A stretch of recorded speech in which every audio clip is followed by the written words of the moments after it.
To me, education in my community pertains to the way that my fellow peers and neighbors see our schooling system for its positives and its flaws. A few months ago, news about the enrollment of the high school I attended for 4 years, Staten Island Technical High School, came to light. Staten Island Tech was home for me. I met some of the most amazing people here and made some of the greatest friends that I've ever had. Although it has only been 2 years since I graduated, potentially drastic changes are already being made. Through the years, the school has been nationally ranked and has maintained a place in the top 5 schools in the state of New York. However, as the years progress, there has been a noticeable decrease in its ranking status. Let's examine why it is ranked so high. I feel like one of the things Tech really prided itself on was being a college preparatory school. And to that extent, they did do a really good job at making sure a lot of their students assimilated well to the college environment. Whether this be because a lot of the AP classes offered or some of the classes that were more geared towards children of a higher learning caliber, I'm not exactly sure. However, I do feel like they did put forth their best effort when it came to ensuring that there was a very rigorous workload so that when their students went to colleges, often prestigious colleges, they felt acclimated to a certain level of work and they felt like there was a grander effort expected from them. And to that end, Tech really strived to make sure their students had that going in. There were many nights where I didn't get a lot of sleep. I was doing a lot of homework. The coursework was very hard, and it was a very high stress environment. But a lot of the stress came from the fact that you're also like with all these really smart people, and it wasn't that people were expecting something of you, but the kind of general atmosphere was that everyone does well, so you should also try to do well. In your The general opinion? learning environment was, in my opinion, the best I've ever seen out of any of my education, even in college. You had teachers that actually cared about their students. You had students that cared about each other. That was a small enough amount of people that you knew everybody in your classes, even just as like acquaintances or best friends. But I always had somebody to talk to, somebody to go to, and I never felt like I couldn't talk to somebody in any of my classes. A lot of teachers found their own certain style of teaching. There was a lot of teachers that I had that were very hands-on, like to demonstrate for the class, like cool things, like in most of our science classes, a lot of the cool things in like physics and chemistry classes that they would do live demonstrations for us. A lot of the humanities classes were group work. It was an engineering kind of school, so they knew that that wasn't really our strongest suit. I think a lot of the humanities courses thought that the group work would allow us to like be able to talk with each other and kind of get there as a group. Um, and one teacher in particular, my math in the math department, probably the greatest teacher I've ever had. I gave me the most stress I've ever had too, but his style of teaching with like his rigorous coursework, but taking it really slow, just help ever almost. I think it's why I think he has like a 92% of his students do get a five on his Mhm. AP on the AP exam that he prepares you for. I'm gonna say it was very collaborative. Going right off the bat, teachers and faculty did whatever they could to really inspire kids to think outside the box. Tech has a lot of foundations in mathematics, science, engineering, and mathematics, and made it really encouraged kids to pursue more of a different way of thinking, which inspired many kids to eventually become engineers. However, in general, teachers often gave kids the opportunity to just explore new things. And while they did teach us a lot in the classroom, they also gave us a lot of opportunities to go learn on our own. And there were a lot of, whether it be school trips or school projects or different types of classes that you wouldn't see elsewhere. Students at Tech were really able to get a learning experience that wasn't offered elsewhere. And it does really help kids long term because they get a lot of exposure to things they may not otherwise have access to, and it helps you kind of get a wider idea of what their careers might be. And in general, it's just really good in terms of shaping their future.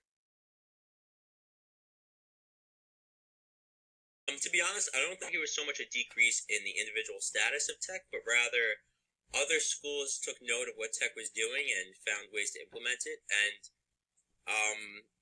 maybe some of them implemented it better, maybe some did not. But the ones that implemented it better, it showed in these rankings. How representative are these rankings of the general success of the students that go there? I don't really think those should be too much linked. However, it does go a long way to show that tech often says a lot of students to Ivy League schools, but that doesn't always get showcased when it comes into the rankings. So I'm not exactly sure what the scale is for when they come out with these rankings. However, one must assume that tech keeps making these news with all these high rankings, and people are curious, and people take note of what tech's doing and find ways to make their own version of it. You have kids that are constantly studying, trying to do well, and aren't falling behind. I met very few kids that were actually. A lot of kids like to say like, "Oh, I'm doing horrible," like kind of the "I'm going to fail this test but still get a 90 mentality." But nobody actually was severely falling behind. And once you are able to dedicate all that time to teaching, these kids will learn to a higher degree, and you will have a top tier school, especially when you're learning stuff that goes towards SAT and kind of stuff like that, where it begins to show AP. An article was released about the school's admissions process. Statistics were given on the incoming class's diversity, or as the problem lies, its lack of. This showed how through this highly selective process within the specialized high schools of New York City, diversity was not a common theme. Only one black student and 8 Hispanic students got offers for the incoming class this fall out of 339 children. Out of the 27,853 students that took the SHSAT in the fall, 5,000 received admissions offers. 3.8% went to black students, 6.5% went to Hispanic students, 32% went to Asian students, and 28% went to white students. The whole point of the SHSAT was to figure out students that were academically inclined without trying to have a racial bias or any kind of bias for that matter. But you're going to get all the upper level kids, but just a lot of them were kind of higher class, kind of. But what happens when you do that is that you're going to have already a giant student base that everyone is on this academic level. So, I mean, to be honest, there might be a lack of diversity. There are certain demographics that do have a higher rate of acceptance to the school. However, I don't believe that it's something that really needs to be a major area of concern. What it's been done, actually most recently in the past few years, resources are being offered to students regardless of their ethnicity or their demographic or where they live. Critics say the admissions process is the problem. Mayor Bill de Blasio and Chancellor Carmen Farina are making key changes within the SHSAT to do what they believe will reduce biases and increase diversity within the education system. But what are they actually creating in doing so?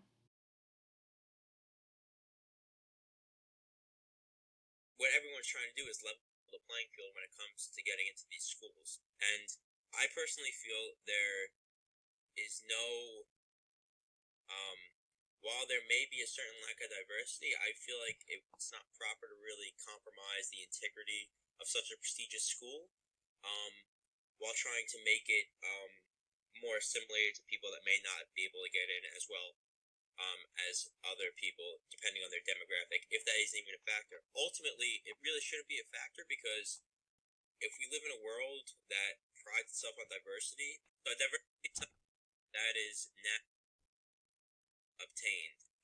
I don't think there needs to be a way to obtain it because that the whole fact that tech's so great at the intelligence of its individuals based on the admissions test resources are offered fair for everyone. I think that we do have a large diversity. It's just not the diversity they're looking for. If you take a look at what actual ethnicities we have in our school, a lot of them are Asian. We have a different amount of European kind of people, and a lot of Indian.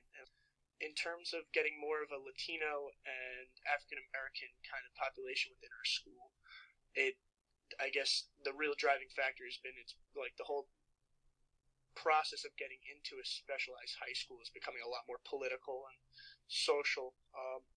I think they're going about it the wrong way. I think the test objectively proves that one person is more qualified than another to handle the coursework and the learning environment that tech provides, and it really is difficult, but it also is proven effective.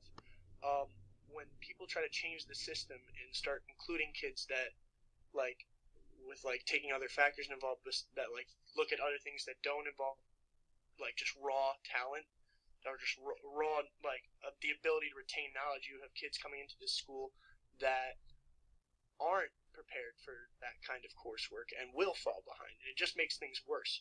I think that there is a problem though, and rather than it being like a lack of diversity, I think it's more if you have a student that are about the same level, but you have parents that are more concerned and they have more opportunities to help them to get to a little bit of a higher level, because I think there's a certain point where like a student is like able to retain knowledge, but like you can like go for tutoring and stuff like that. I think keeping the test is the best way to have students be prepared for a school like that and to get into a school. But I think the problem comes from a much deeper social group like that.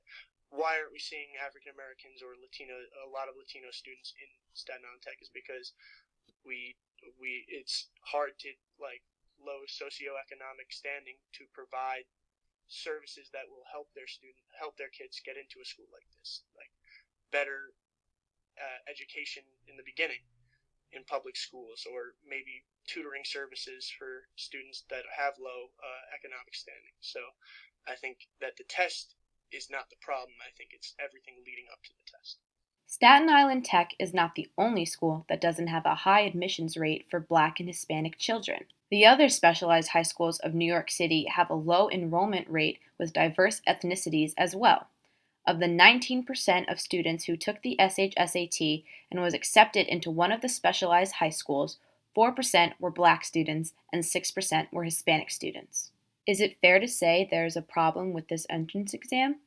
Will making the modifications at hand make a difference? What other factors throughout the nation contribute to these inequalities? What do you think?